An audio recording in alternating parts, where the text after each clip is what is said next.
Danas, 16. aprila, nalazimo se u Vitezu. Selma Hadžihalilović mi je za razgovor. Selma. Dobar dan. Dan je lijep, zaista behar, kiša i tako dalje, ali ja vjerujem povod zbog kojeg smo mi ovdje još važnije od tog lijepog dana. Danas smo ovdje da podržimo jednu mirovnu akciju kojom želimo da kažemo jasno i glasno nikad više će.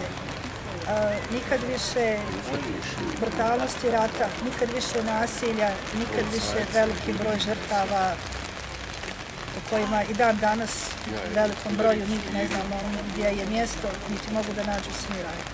Ovdje smo svojim prisustvom da ukažemo na to da neke stvari nikad ne smijemo zaboraviti, da trebamo poštovati žrtve, trebamo poštovati sve žrtve, trebamo poštovati žrtve djecu, žene, stare i iznemogle i da moramo nastaviti raditi na izgradnji mira, tolerancije i boriti se protiv svih oblika nasilja.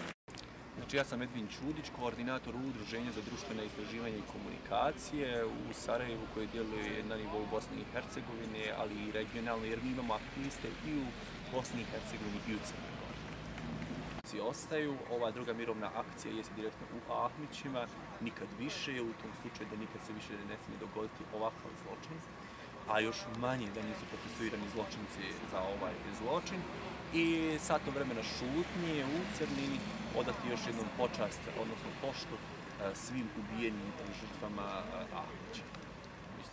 Mislite da takva jedna aktivnost, takav može napraviti rezultat? Dakle, koga potaknuti tom aktivnošću? Ovom aktivnošću mi želimo da kažemo da još uvijek u Bosni i Hercegovini postoje odgovorni građani prema prošlosti ove države i solidarni građani i građanke ove države prema žrtvama koje je počinjeno. Da je svaki problem koji se tiče jednog mjesta, jednog čovjeka, problem cijeloga društva, odnosno zajednice. Na taj način, na takvom simbolikom, šutnjom na kojoj nemamo odgovora da kažemo, na takav jedan zločin, crninom u tuzi za zločinom koji je počinjen i satom vremena šutnje kao simbolika od 1 minute mi napravimo sat vremena šutnju da obilježimo, da ostavimo taj kamerni čin obilježavanja jednog zločina.